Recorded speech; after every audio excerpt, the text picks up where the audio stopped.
Welcome to TV Recaps. Today I will be recapping a Korean crime drama. In the year 2025, North Korea had just opened its borders to the south and a new joint economic area was established, where the rich prospered while the poor suffered. Before we start, don't forget to like, subscribe, and turn on notifications for our channel. Please sit tight and enjoy the recap of the TV show, Money Heist Korea, Joint Economic Area, Season 1 Part 1. Oh, and of course, spoilers ahead. The story begins with Lee Hong-dun, a discharged North Korean soldier, traveling south to pursue the Korean dream. Unfortunately, she is scammed of all her money and turns to a life of crime.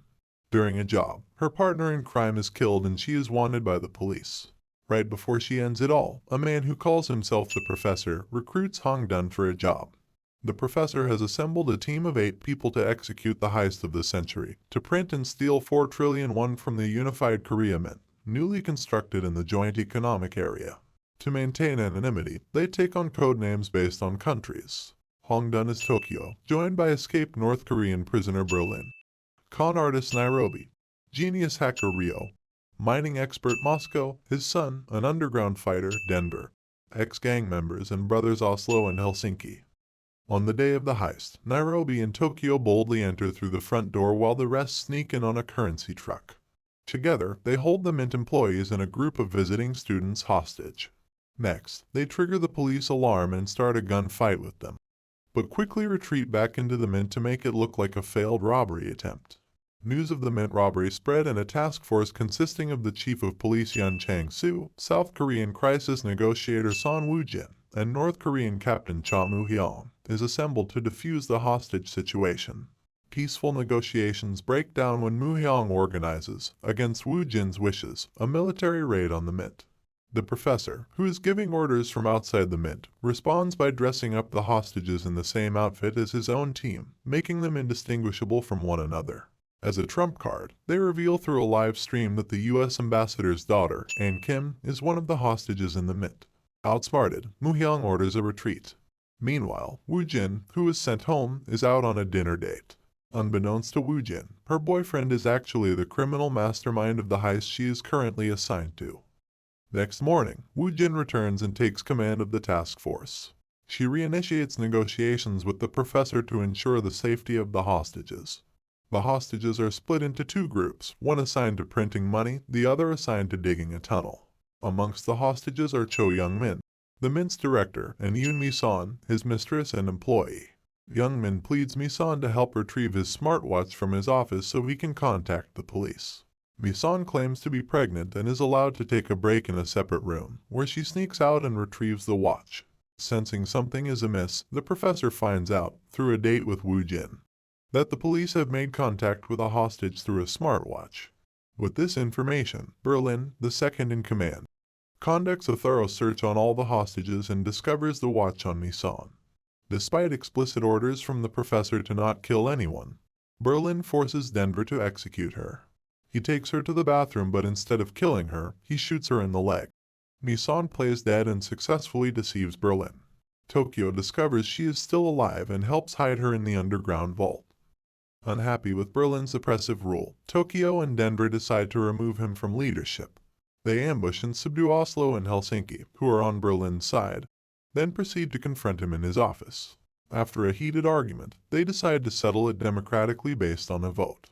Both Nairobi and Rio take Berlin's side after learning that their identities have been discovered by the police due to leaked images from the smartwatch, believing they are being too soft on the hostages.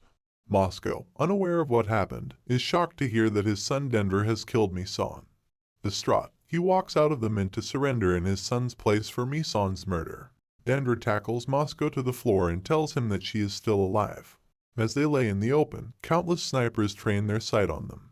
To confuse the snipers, Berlin sends out the heist team together with masked and armed hostages. Young-min, one of the hostages, turns his gun on Tokyo and threatens to shoot if they don't release him.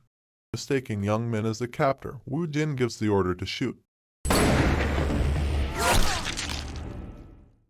critically wounding an innocent man.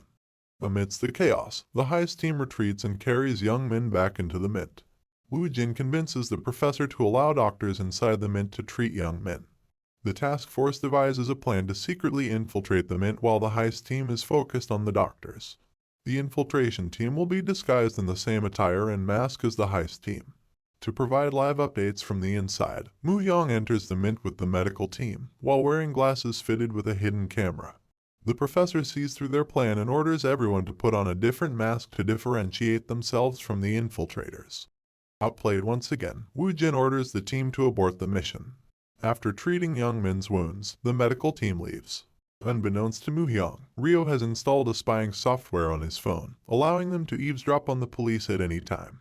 Meanwhile, Mi-son is bleeding out and needs emergency treatment. Ryo, a medical school dropout, fights back his disgust for blood and operates on Mi-son, saving her life. Unfortunately, Berlin finds out that Mi-son is still alive and threatens to shoot her. Denver stands in front of Berlin's gun, revealing his growing affection for Mi-son. At the last second, Nairobi shows up and stops him, refusing to support the killing of an innocent woman. Berlin is tied up for repeatedly defying the professor's orders and replaced by Tokyo as team leader.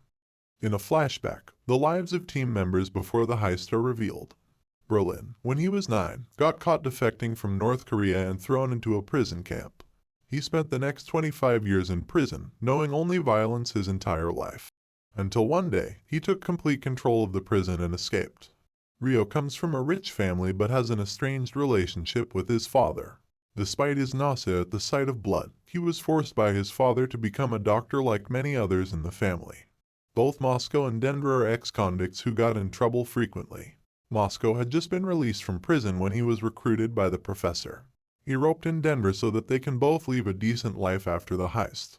The professor used to be an actual economics professor. To implement his ideas, he collaborated with powerful politicians to create an economic cooperation plan for a unified Korea. This led to the creation of the joint economic area, where the rich and powerful prospered, while the poor suffered. In the present, under Tokyo's leadership, the hostages are given more freedom and Mi-son is allowed to rejoin them.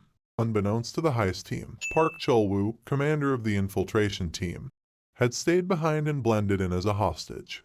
Instead of saving hostages, he receives new orders from Moo-young to find and kill the professor. Moo-young conducts the mission in secret as he suspects Woo-jin might be working for the professor. After a call with the professor, Woo-jin begins to suspect that he might be coordinating the heist from outside the Mint. She finds records of a used car at a junkyard, resembling the one used by Ryo and Nairobi before the heist.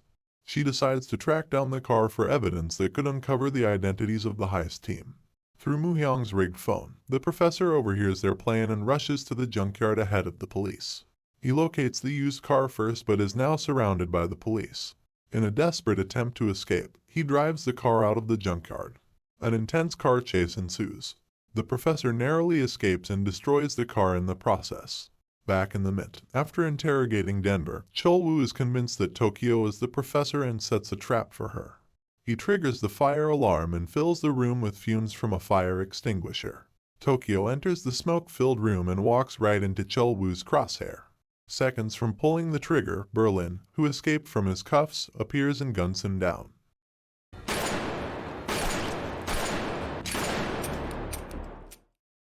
He agrees to let Tokyo lead the team and will work with her to make the heist a success. After learning of Chol-woo's death, Woo-jin devises a plan to turn public opinion against the heist team. Woo-jin convinces the professor to allow her to enter the Mint with a cameraman to provide a live broadcast of the hostage situation. Berlin gathers the hostages and allows Woo-jin to verify their safety.